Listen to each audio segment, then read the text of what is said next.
Venga, ya estamos en el aire. Adelante. Venga, gloria al Señor. Pues vamos a pedir a nuestro hermano Alfonso que él presente la reunión y enseguida comenzamos.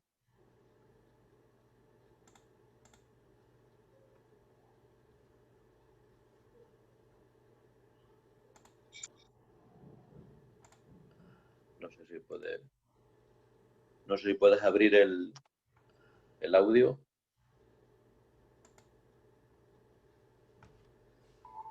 Ahora. Bueno, te damos gracias, Señor. Muchas gracias, Dios mío. Gracias, Padre, por permitirnos, Señor, en esta noche, Señor, que tú nos regalas, Padre Santo, poder aprender, Señor, como es de la arqueología bíblica, Señor. Y te rogamos en esta noche, Señor, que tú, Dios mío, Padre Santo, nos des entendimiento, conocimiento, Padre Santo, para que podamos entender, Señor, todo lo que sea aplicado conforme y, Señor, sea indicado a tu palabra, Señor. Queremos conocer las evidencias bíblicas, Señor, de tu palabra, Padre. Te rogamos, Señor, Padre Santo, también de igual manera, Señor, por el profesor, por el encargado, Dios mío, de exponer, Señor, esta escuela, Dios mío.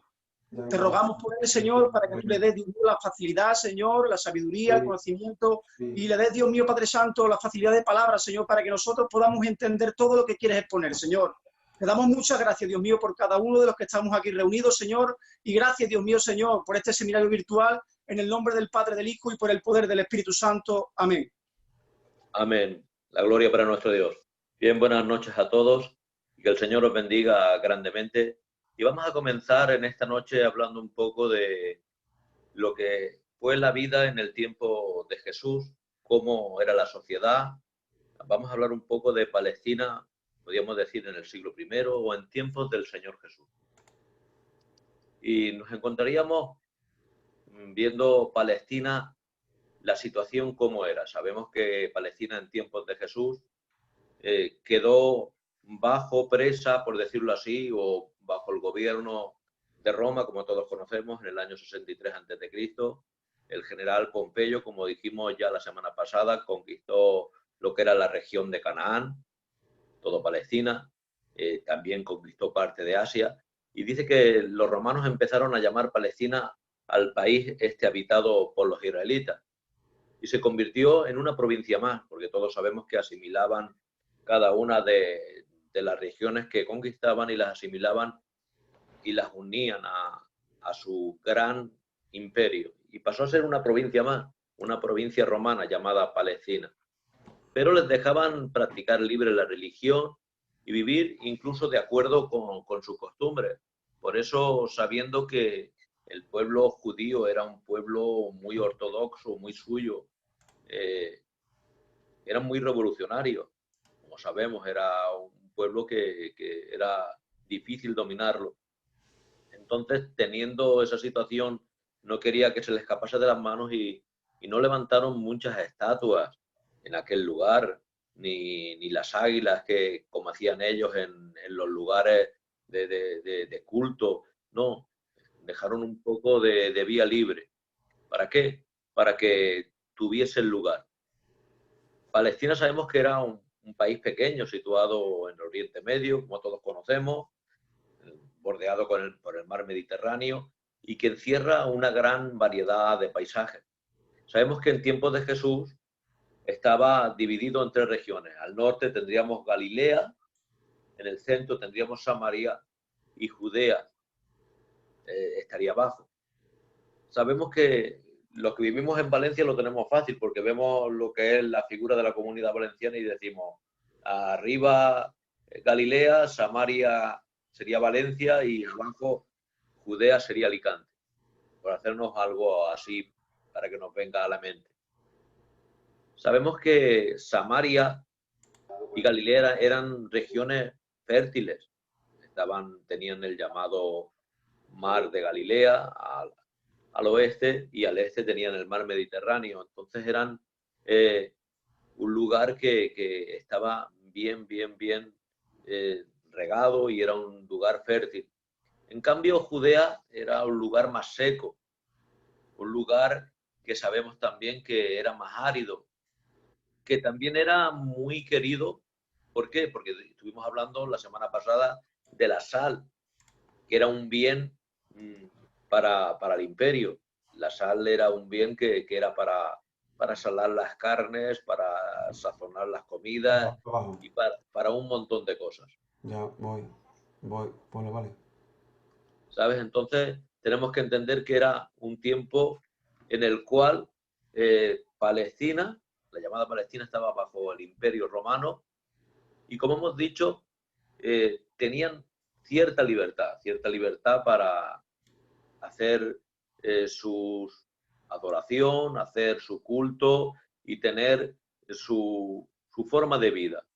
En ese momento sabemos que Herodes el Grande era el que primero gobernó en tiempos de Jesús, aunque este murió muy pronto. Sabemos que Herodes en sí, sabemos que quiso matar a Jesús nada más nacer. Sabemos que Jesús tuvo que ser tomado por sus padres y se fueron a Egipto.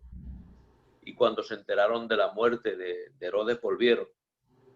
Así que en su tiempo de niñez, Jesús estuvo en Egipto.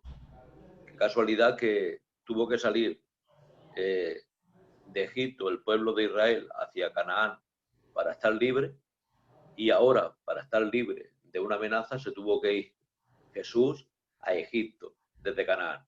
Unas cosas que tiene la vida. Sabemos que tras la muerte de Herodes el Grande, el reino se dividió entre 3 de sus hijos. Herodes Antipas gobernó Galilea con el título de tetrarca en tiempos de Jesús, y todos sabemos que él fue el que hizo decapitar a Juan el Bautista.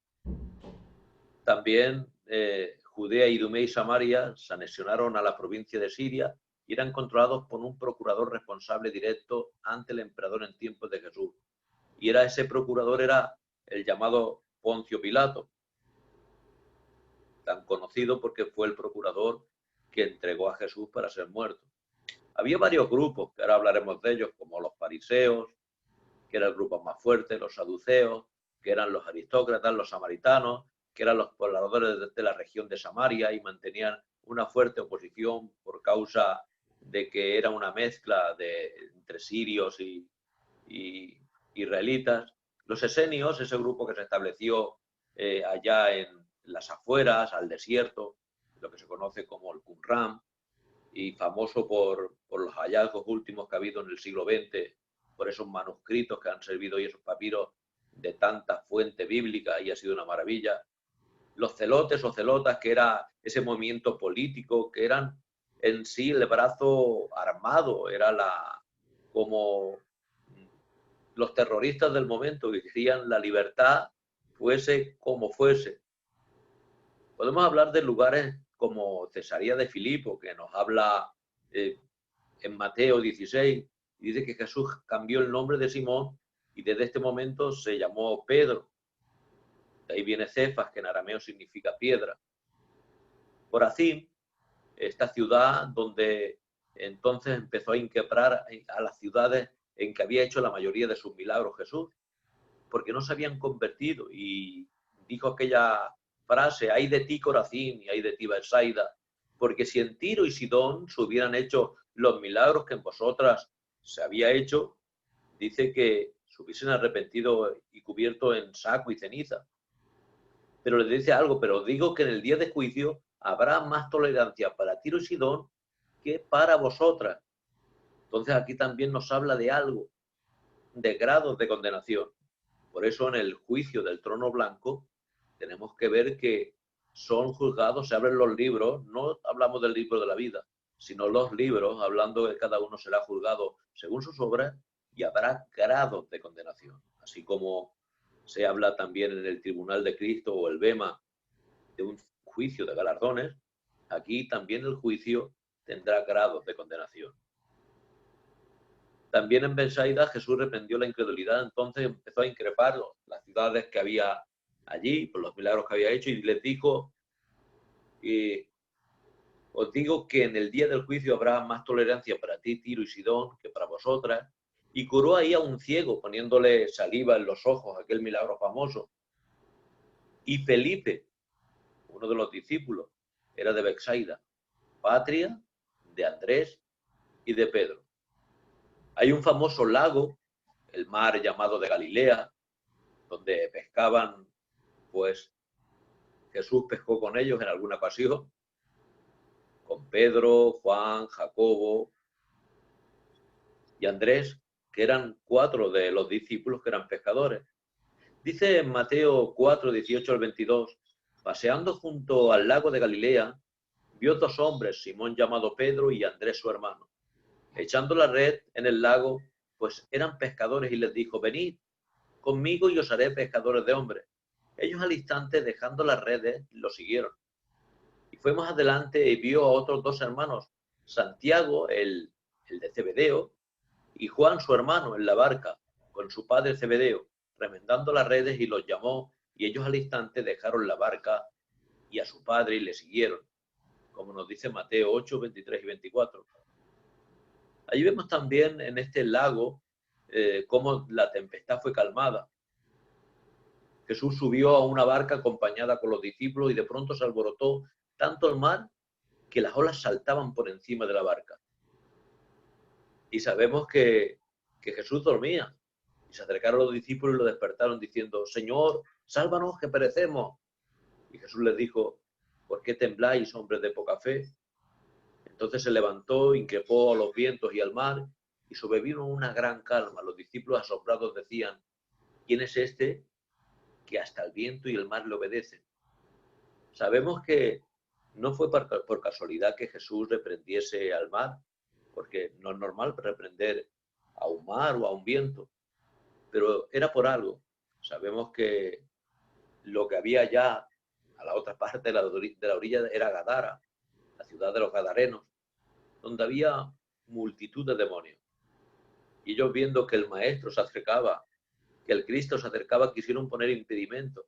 Así que esa tempestad, esos vientos que se levantaron, tenía algo en ellos. Era un ataque diabólico para que no llegaran allí. Por eso el temor de estos Pedro, Juan, Jacobo, estos pescadores, que no se tenían que asustar.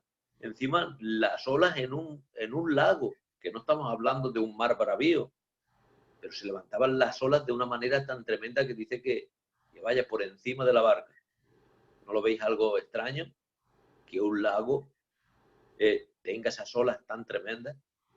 No era una cosa normal. También podemos hablar de Capernaum. Capernaum era una pequeña ciudad también junto a ese lago, llamado también el lago de Genesaret, que era el mismo. Y esta ciudad considerada como la ciudad de Jesús. Y ya que Jesús vivió momentos muy importantes de su vida. Entre ellos podemos destacar los siguientes. Dejó Nazaret y se fue a vivir a Capernaum, a la ribera del lago, y los términos de Zabulón y Neftalí, como nos dice Mateo 8:5. Y Jesús allí curó al criado de ese oficial romano. En Marcos 1, 21, 34, Jesús enseñaba a los discípulos de Capernaum la cura de un hombre poseído, de un espíritu impuro. Al salir de la sinagoga va a casa de Simón, donde cura a su suegra. También Jesús curó a un paralítico. Luego en Caná, también allí, en Galilea, estamos hablando de la zona de Galilea, Jesús acudió como invitado a una boda acompañado de sus discípulos. Así en Caná de Galilea realizó Jesús su primer milagro y manifestó su gloria, y sus discípulos creyeron en él. En Juan 21, Natanael, llamado también Bartolomé, era natural de esta ciudad, de Caná, de Galilea. Llama la atención que de los 12 discípulos, solo uno era de Judea, y era Judas. Los otros 11 eran de Galilea. Sabemos que de Samaria no había ninguno, porque es normal. En Samaria sabemos que entre judíos y samaritanos no se llevaban bien. Entonces, de ellos no había ninguno. A la otra parte estaba Decápolis, esa ciudad también, cuando el hombre es sanado, él quiere seguirle, el que es echado los demonios de él, pero él les dice que no, que no le siga, sino que dé testimonio. Y es que Gadara tenía a su alrededor, cerca de Decápolis, que eran 10 ciudades de origen griego. Allí también había una Gerasa, una Filadelfia, porque estas ciudades eran de origen griego. Así que en aquel lugar podíamos ver claramente, en cualquier momento podíamos ver útiles tanto griegos como fenicios como romanos.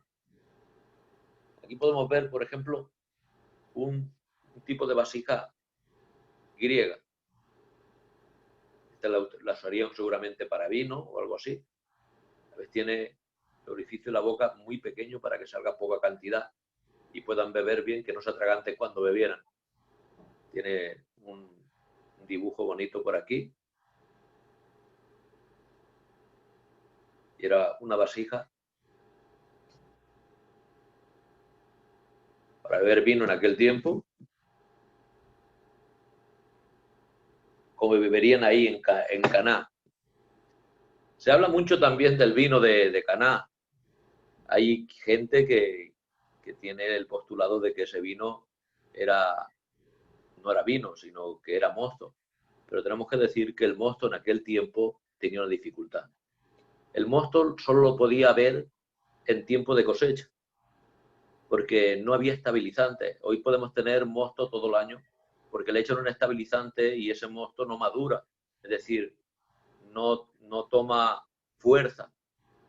Pero en cambio, tenemos que entender, queridos hermanos, que en aquel tiempo no había estabilizantes. Entonces, eso no podía suceder. Y más, el vino que había en este lugar, sabemos que era vino normal, vino fermentado. ¿Por qué? Porque el maestro Sala le dice, todos sacan primero el buen vino y después cuando ya están bebidos, ya no se enteran de lo que están bebiendo, sacan el de peor calidad, pero tú has guardado el mejor vino para lo último. Entonces está hablando, qué tontería sería que el maestro Sala dijera, qué buen mosto. No estaba hablando de buen mosto, estaba hablando de un vino de categoría. También hay una diferencia en cuando se habla de mosto y cuando se habla de vino. La palabra para vino es oinos, de ahí la palabra a estas vasijas se les llama oinocoe, de la palabra oinos, de vino fermentado, no para mosto.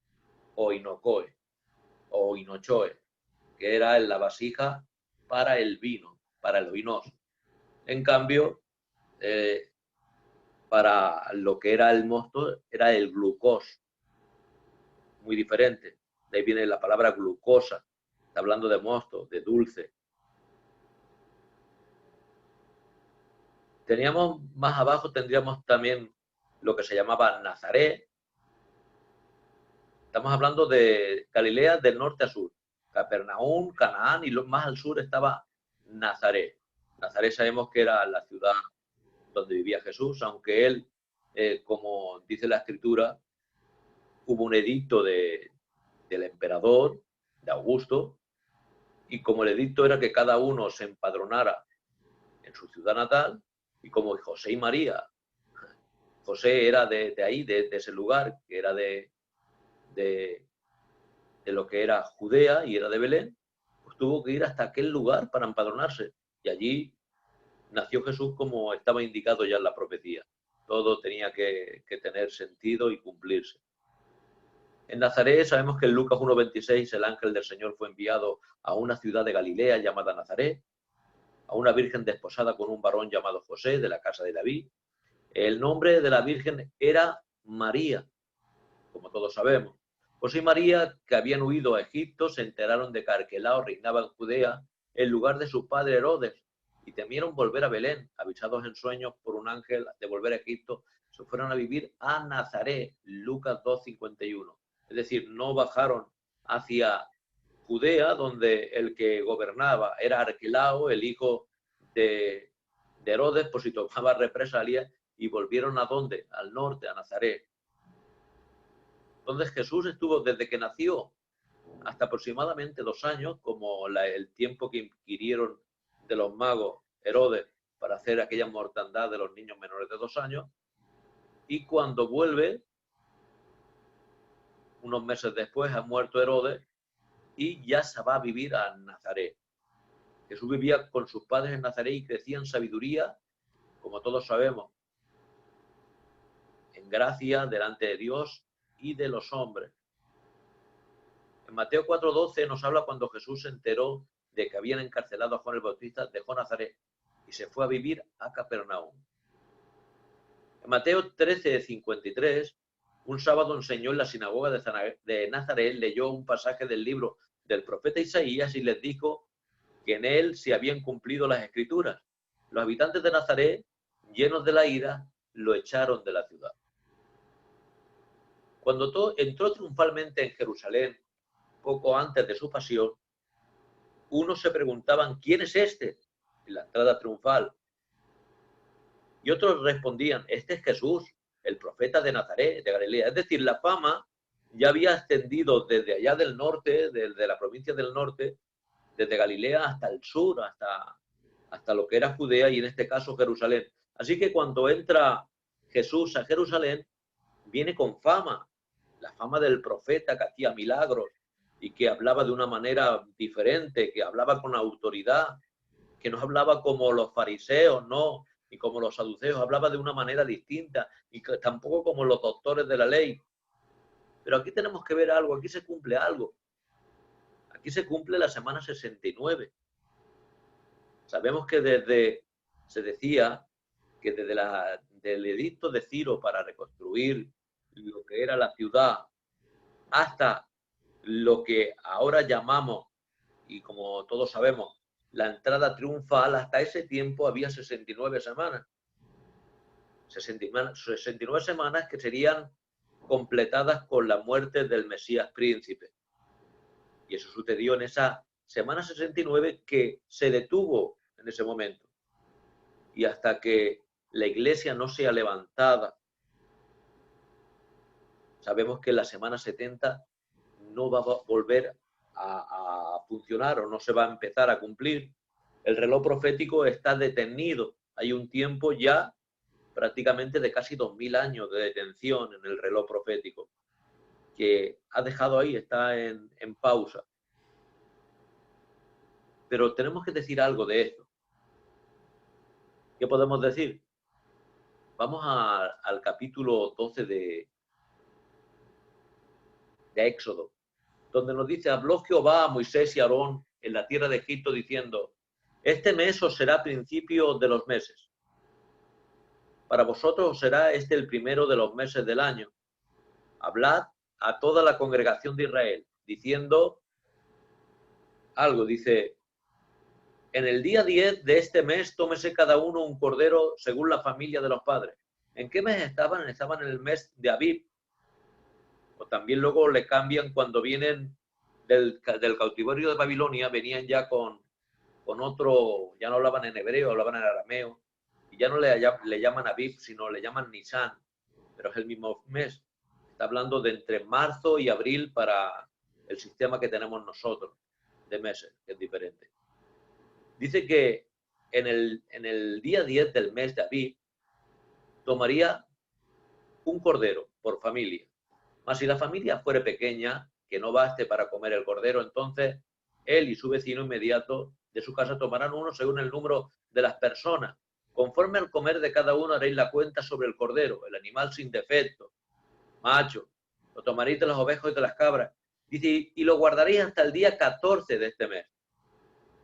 Es decir, lo tomaban el día 10 y tenía que estar guardado hasta el día 14. ¿Cuántos días? 4 días. Y él dice que tenía que ser inmolado y lo molará toda la congregación del pueblo de Israel entre las 2 tardes.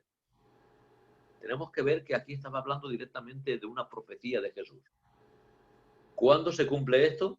El día 10 de Abib entró Jesús en lo que hemos llamado con la entrada triunfal. Entra a Jerusalén. Entra a Jerusalén, queridos hermanos, y empiezan a echarle los mantos y las ramas, como todos sabemos.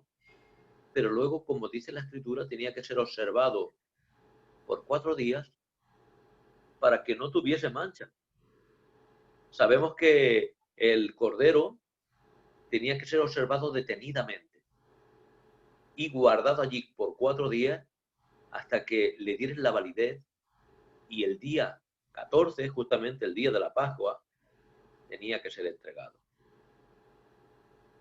Todos sabemos lo que sucedió con nuestro Cristo. Y tenía que suceder como así era, para que se cumpliese, porque la verdadera Pascua, esto era tipo del Cordero que quita el pecado del mundo, que es nuestro Cristo. Y tenía que ser observado por 4 días. Si entró en el día 10 y tenía que estar 4 días, ¿por qué no iban a ser observados? Pues por los distintos grupos que había allí. Fariseos, saduceos, doctores de la ley y todos aquellos que había allí. Y vamos a ver quiénes había en este tiempo, qué grupos había, qué sociedad habitaba lo que era Palestina en este primer siglo.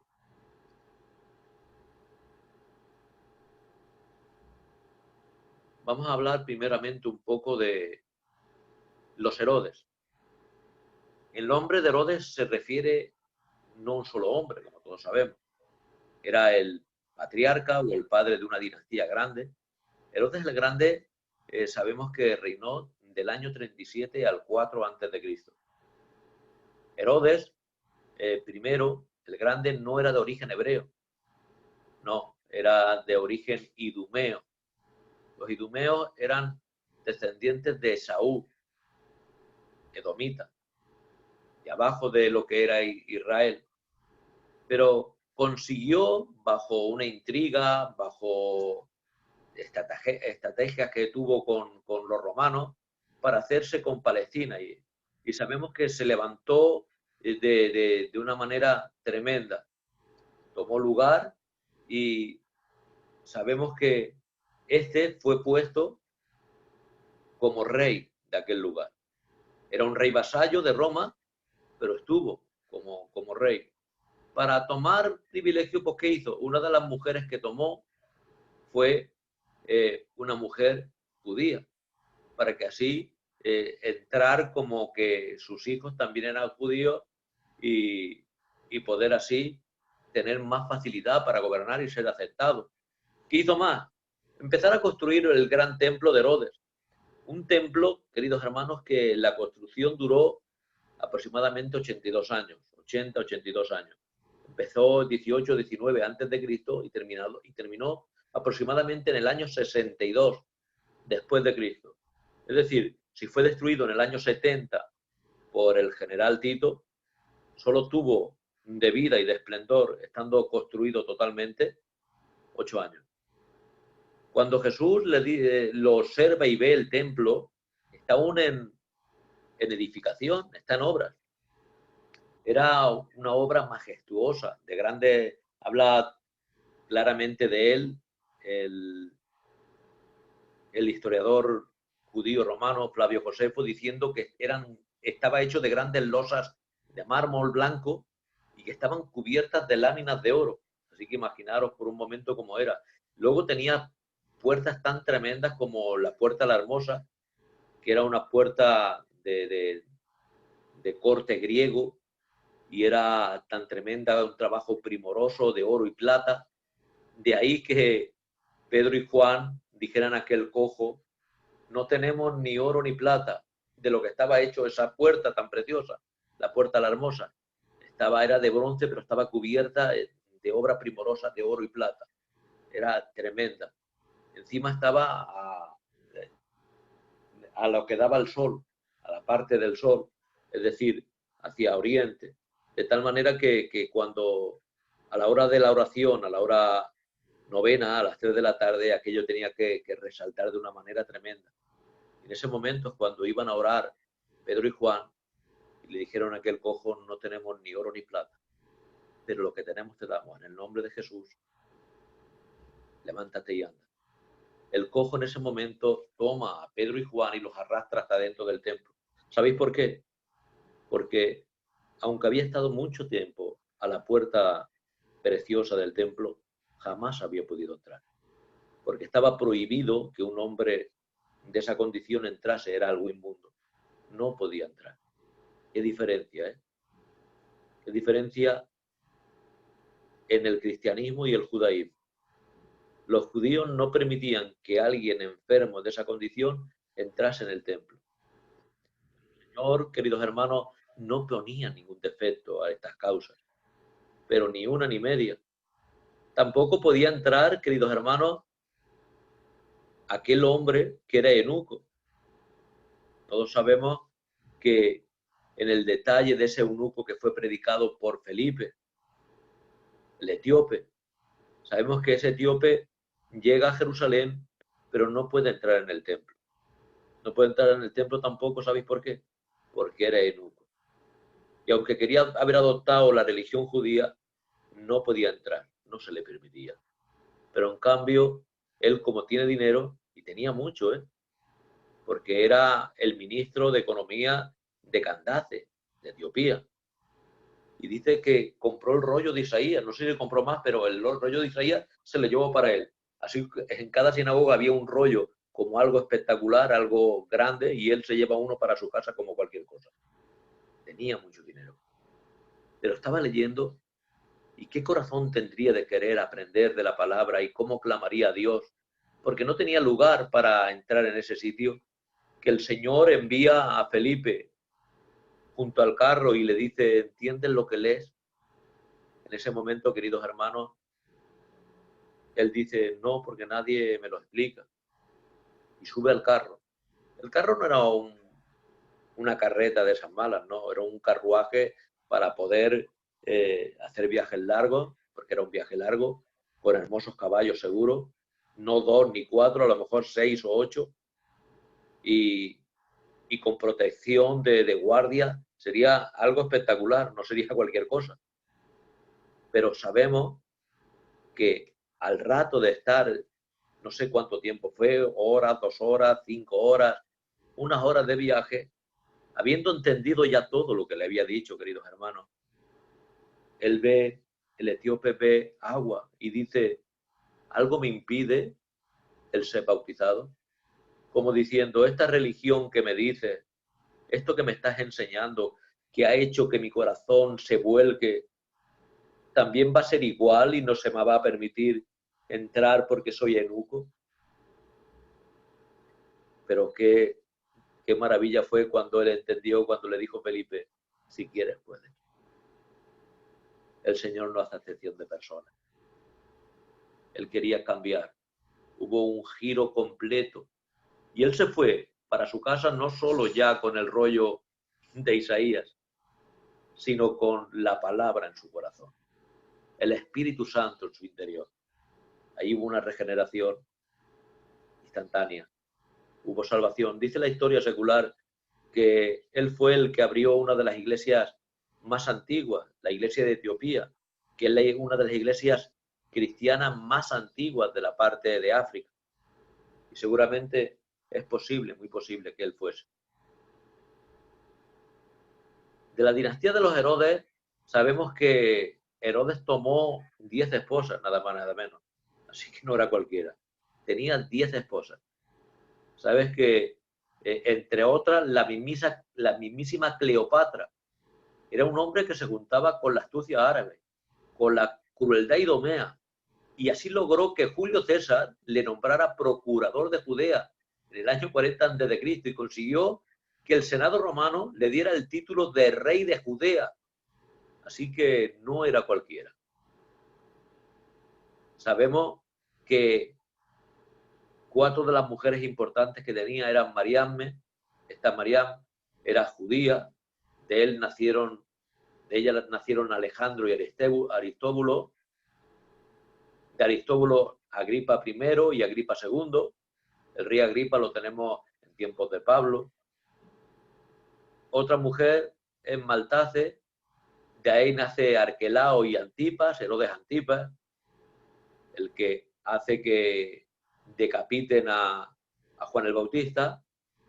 De Mariamne 2 tiene a Herodes Filipo, y de Cleopatra, la mismísima Cleopatra, que también la tuvo como mujer, nace Filipo. Estos reyes reinaron y tuvieron a su vez descendencia. Fue una dinastía grande. Estos son los Herodes. Así que cuando vemos un Herodes, no creamos que hay solo uno. Imaginaros, Alejandro, Aristébulo, Arquelao, Antipas, Herodes Filipo, Agripa I, Agripa II, todo esto son descendientes de lo que era esta dinastía herodiana. Sabemos que por medio del matrimonio con Mariamne, que era para una simple apariencia, Herodes fue eliminado sistemáticamente a todos. En el 35 mata a su cuñado Aristóbulo. ¿Sabéis para qué? Para que, como él ha tomado a una princesa judía, tenía cuñados que podían interponerse porque eran los que en realidad tenían que gobernar, porque eran judíos. Él tomó una de las princesas judías, pero tenía hermanos que tenían que reinar. Mata a su cuñado Aristóbulo, sumo sacerdote en el año 30 a Hircano, a los abuelos de su esposa. En el 29 a Mariamne, su esposa, acusándola de adulterio. Y en el 28 a Alejandra, madre de Mariamne. Es decir, mata. Imaginaros un momento cómo era este hombre. Mata a sus cuñados, al abuelo de la mujer, a la madre de la mujer. Es decir, acaba con toda la familia. Un tirano. Un tirano total. Vamos a ver quién eran los escribas, esos que estaban allí en aquel momento. Sabemos que los escribas, eso procede del hebreo sofer, de los soferín, que se traduce como los secretarios o escribanos o copistas. Todo esto viene desde tiempo de Esdras. Sabemos que él fue uno de los escribas o de los intérpretes de la ley, que el primero que usa un púlpito y predica al pueblo, y hubo un antes y después, porque desde ese momento ya no volvieron a los hombres judíos a adorar a dioses paganos, porque el pueblo se pierde por falta de conocimiento, pero cuando hay conocimiento sabemos que el pueblo ya no es el mismo. Sabemos que una clase de eruditos hicieron del estudio sistemático de la ley su exposición y su ocupación profesional. En ese momento, después de Esdras, nace una profesión, el de intérprete de la ley. Sabemos que, como hemos dicho, en los días de Herodes, Esdras, en los días del sacerdote Esdras, 538 o 432 a.C., se empezó a reconocer los escribas y los soferín como un grupo diferenciado, y eran los copistas de las escrituras hebreas, y que eran muy cuidadosos en su trabajo, porque les aterraban los errores.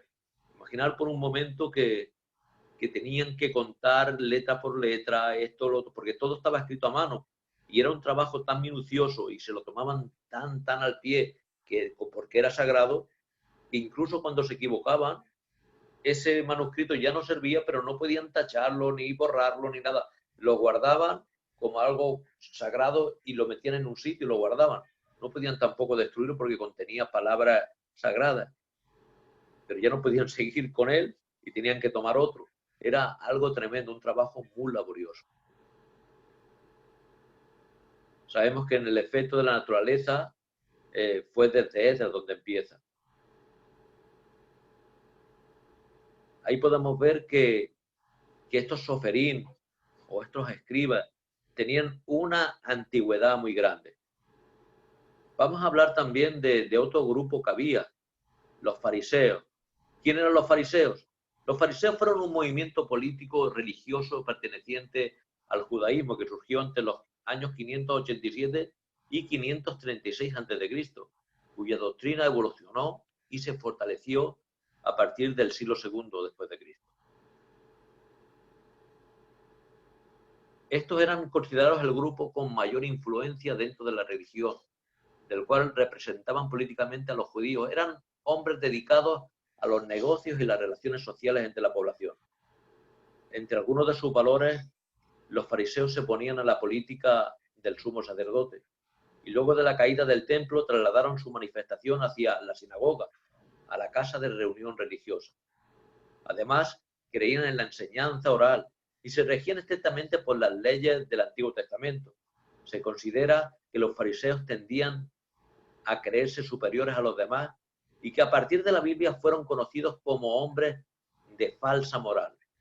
Y al Señor decía que no fuesen como los fariseos, hicieran lo que ellos decían, pero no lo que ellos hacían. En general, eran personas muy instruidas que pertenecían a la clase media y tenían gran influencia en la población. Sabemos que entre sus características eran judíos intelectuales con gran influencia política y social.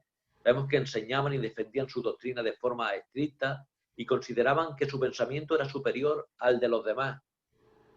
Tenían algo bueno porque eran ortodoxos y creían en la inmortalidad del alma, creían en la vida después de la muerte, en la resurrección, creían también en espíritus buenos con cuerpos eternos, creían en el destino de la vida, pero asimismo que los seres humanos eran libres de tomar decisiones, ya que Dios controla todo, pero cada individuo le daba una vida y un propio destino, hablando de esa libertad, ese libre albedrío. Obedecían a la tradición acerca de los ritos de adoración y obligaciones religiosas, creían en el castigo y la recompensa para las almas después de la muerte.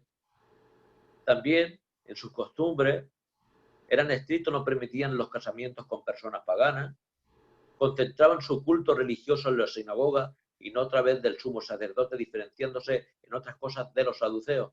¿Por qué no querían el culto a través de los sacerdotes? Porque el sumo sacerdote hacía ya tiempo que eran saduceos y los saduceos estaban pervertidos. Como sabemos, no creían prácticamente en nada. Estos fariseos pertenecían a la clase media, como hemos dicho, y tenían gran apoyo comerciante y político. Estuvieron en contra de las influencias de Jesús, a pesar de que se dice que los fariseos, a partir de su doctrina sobre la resurrección de los muertos, le abrieron las puertas al cristianismo como religión. Su dogma evolucionó, convirtiéndose en lo que hoy se conoce como el judaísmo rabínico. Pero ¿quién eran los saduceos? Este era un grupo más distinto. Los saduceos, también llamados zacoditas, conformaban un grupo de judíos aristócratas pertenecientes a la clase social alta, que se desarrolló en Jerusalén en siglos I, II a.C. Estos en general ocupaban puestos donde el poder significativo, tal como ser parte del Sanedrín. Los saduceos eran los encargados de mantener la paz entre los judíos y romanos. En base de ello, tomar decisiones que lo beneficiaban como nación. Se considera que este tipo de trabajo generó que los saduceos estuvieran más ocupados en la política que en lo que era la religión. Así que eso fue algo muy malo. El origen de los saduceos no es como el de los fariseos, que es del siglo IV o V a.C., no. Estos son del 135 al 105 a.C., un periodo propuesto por Josefo. Y su afiliación con Hircano I. Sin embargo, hay ciertos datos que indican que los saduceos existían antes de este reinado. Los saduceos son considerados descendientes de Sadoc, como sumo sacerdote de la época de Salomón, monarca del Reino Unido de Israel, y su nombre puede interpretarse como justo y recto. Esto es otra cosa que se dice. Características de los saduceos. Como principales características de los saduceos podemos destacar: pertenecían a la clase alta, eran los aristócratas, se sometían a los gobiernos extranjeros y adoptaron una cultura de sometimiento sobre el pueblo, contaban con cargos políticos importantes, pertenecían a ellos el sumo sacerdocio. En el tiempo de Jesús había dos, Anás y Caifás. No era normal, pero vemos que en ese momento no había uno, había dos en vigor. Anás, el suegro, y Caifás, el yerno. Negaban que Dios interviniera en los asuntos personales y tampoco creían en la vida después de la muerte. Así que, imaginad por un momento qué enseñanzas iban a traer, queridos hermanos, si negaban de Dios que hubiese otra vida, otra resurrección después de la muerte, y tampoco creían ni en los ángeles. Ahí la respuesta que el Señor les da. ¿Os acordáis, queridos hermanos, que cuando dice aquellos hombres vienen para tratar de probar a Jesús? Porque, como hemos dicho, durante 4 días tenía que ser probado el Cordero. Y fue probado por fariseos y no encontraron nada. Fue probado por saduceos y tampoco pudieron encontrar ningún mal en él. Y ahora los saduceos vienen y le dicen, una mujer se casó con un hombre, este murió, se casó otra vez, hasta 7. En el cielo, ¿de quién será marido? Y sabemos que ellos no creían en la resurrección. De ahí que el Señor les indica, no, allí serán como los ángeles, que ni se casan ni se dan en casamiento, sabiendo que ellos tampoco creían en los ángeles. Así que al Señor no se la pega a nadie. Todos sabemos cómo trata el Señor. Estos eran los saduceos, eran diferentes. Sabemos que ellos eran más políticos que en sí religiosos. Vamos a hablar de otro grupo, los celotes. ¿Quién eran los celotes? El término celote está usado en plural y significa el que cela por Dios, o el que cela por Yahvé. Este término viene del griego, que significa admirador, seguidor. Sabemos que los celotes son nombrados en el Nuevo Testamento, como Judas el Galileo, es mencionado como uno de los líderes relevantes de esto. Barrabás también era un celote, también Simón el celote, uno de los discípulos. Incluso dicen que posiblemente Judas podía haber sido también de esta línea celote. Y por eso concordaría un poco, aunque es simplemente una teoría, el que, sabiendo que Jesús era Dios, si lo ponía ante las cuerdas vendiéndolo y viéndose que lo iban a tomar, se iba a revelar y iba a dar de sí lo que era, porque quería que trajesen libertad. Esto daría un poco, aunque estamos diciendo que es una teoría, daría un poco de interés a que si él vende a Jesús por 30 monedas, como hemos dicho la otra vez, imaginar qué pena.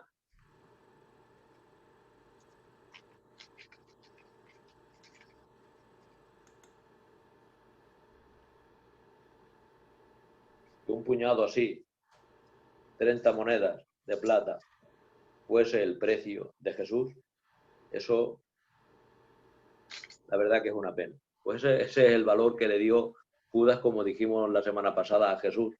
En cambio, aquella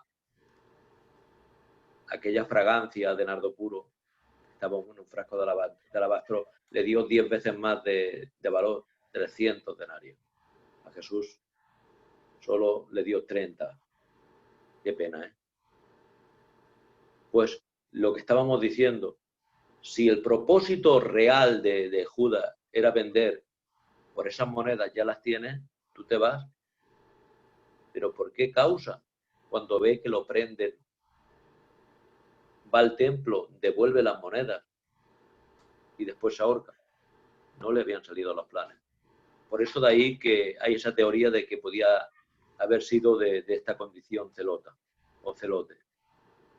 Sabemos que los celotes también se les habla o se les llama que eran una especie de sicarios del momento, porque iban matando a gente. ¿Por qué? Eran los terroristas del momento.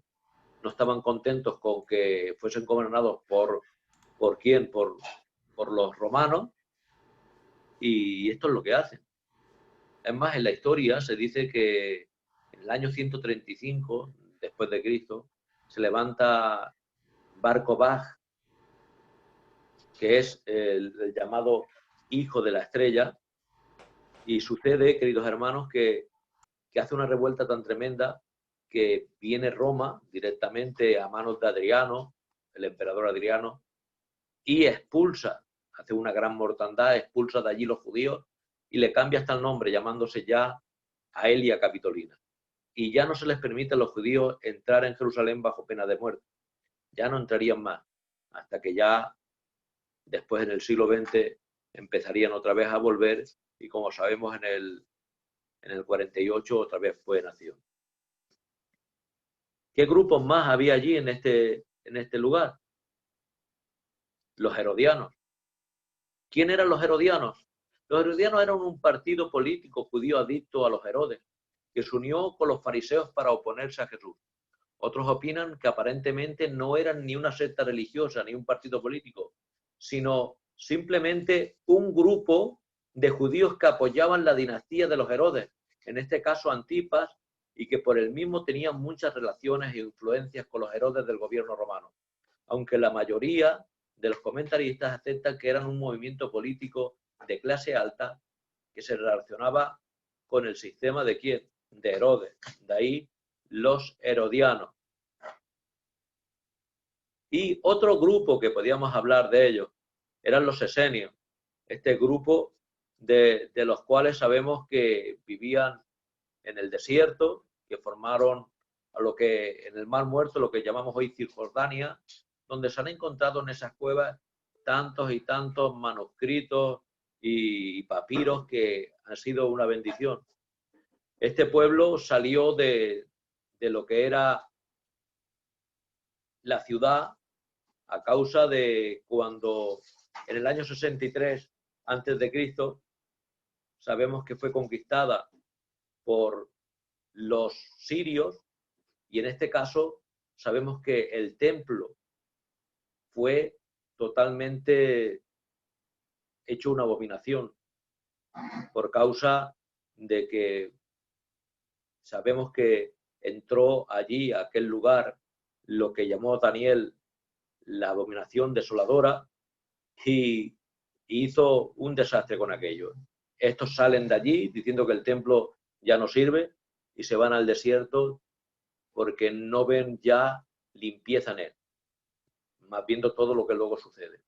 Estos eran los esenios, una comunidad del Qumran. Era el tipo como ahora son los monjes o los frailes que están en los conventos, estos de clausura, allí solos, pues una cosa así parecida. Y tendríamos que hablar del último grupo. Y el último grupo estaríamos hablando de lo que conocemos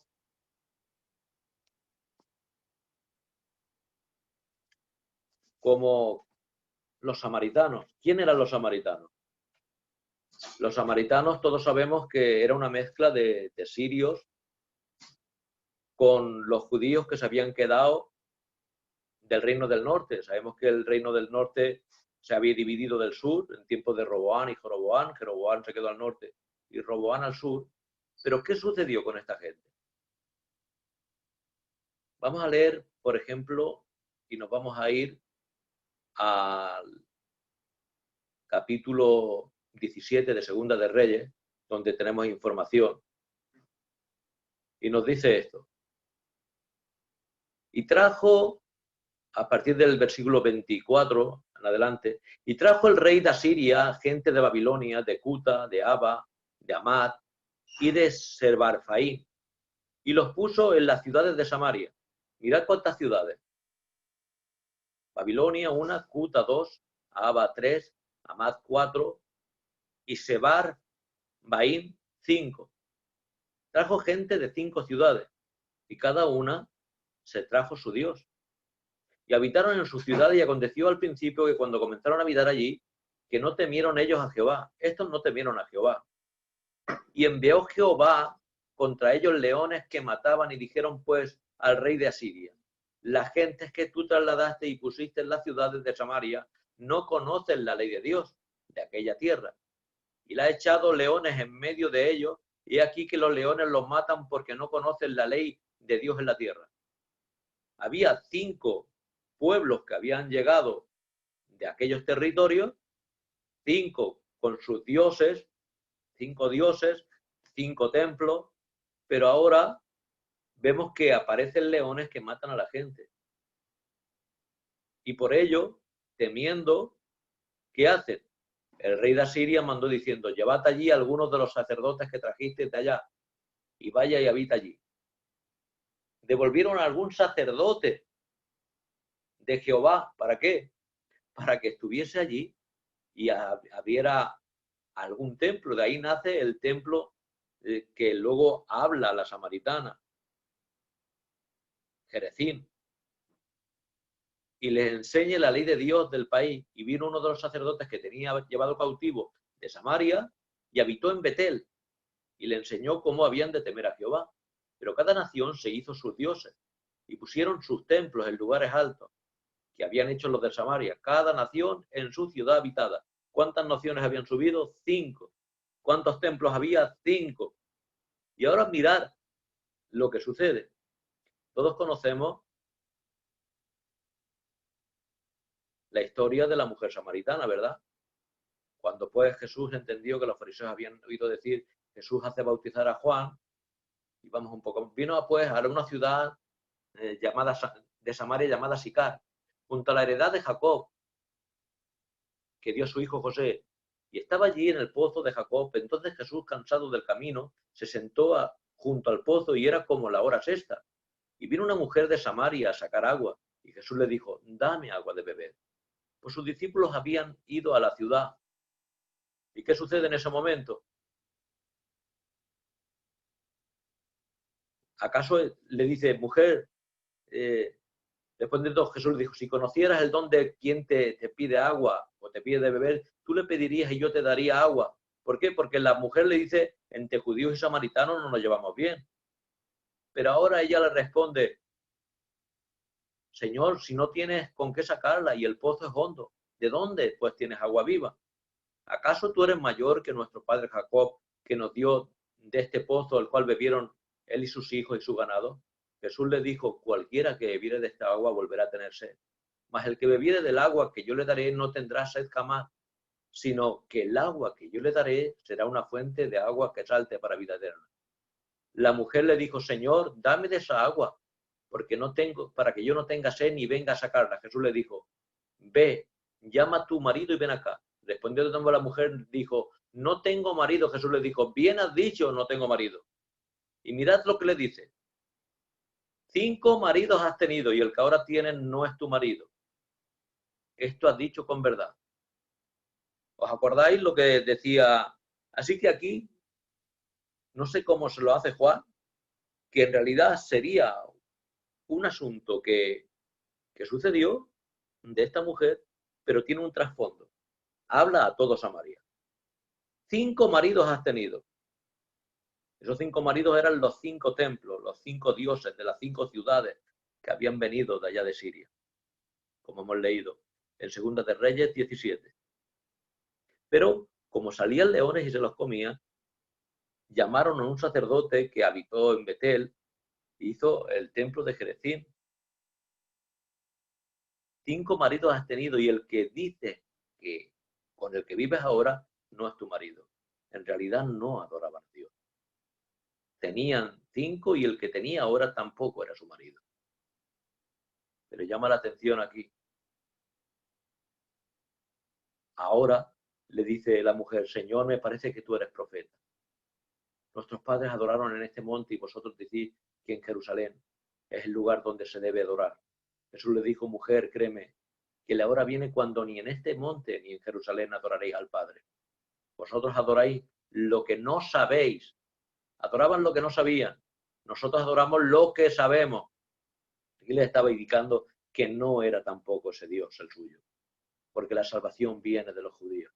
Mas la hora viene y ahora es cuando los verdaderos adoradores adoran al Padre en espíritu y en verdad, pero porque también el Padre a tales adoradores busca que le adoren. Dios es espíritu y los que le adoran en espíritu y en verdad es necesario que le adoren. Le dijo la mujer, sé que ha de venir el Mesías llamado el Cristo. Cuando Él venga los declarará todas las cosas. Jesús le dijo, yo soy el que habla contigo. Así que había tenido 5 maridos. El que tenía ahora no era el 6. El 6 es el número de hombres. No puede ser perfecto. Pero aquí venía el 7, el esposo, para que ella perteneciera también a la iglesia, a la esposa. Así que el Señor lo que hace, lo hace bien. Así que veis que este texto habla a ella, pero habla a toda Samaria. Ella fue y habló, diciendo que el Mesías estaba allí. Por eso era también necesario que pasara por Samaria. ¿Por qué? Porque hemos visto que Galilea estaba arriba, Judea estaba abajo, y si querían hacia Judea, ¿por dónde tenía que pasar? Por Samaria. Es normal. Algunos cogían y pasaban el río Jordán, pasaban a la otra orilla, a la derecha, y bordeaban para no... Pero era un trabajo muy grande, era más fácil pasar por Samaria. Pero muchos no pasaban, por no pasar por terreno que para ellos era hostil. Pero el Señor todo lo cambia. Sabemos que en aquel tiempo, en los tiempos de Jesús, llamar a una persona, tú le llamabas a un judío samaritano y era como si le echabas una maldición. En cambio, queridos hermanos, lo que el Señor toca, lo cambia. ¿Os acordáis de la llamada parábola del buen samaritano? Ahí el Señor, tocando el nombre de samaritano, ha cambiado de ser algo que nadie quería a ser una bendición. Ahora al bueno le llaman, mira, un buen samaritano, que hace las cosas bien. Así que lo que Dios toca, lo hace bueno. Queridos hermanos, yo creo que hasta aquí podríamos decir algo más, pero estamos ya un buen ratito. Que el Señor os bendiga grandemente y decir que si tenéis alguna pregunta o algo, ahora después vamos a cortar lo que es la grabación. O bueno,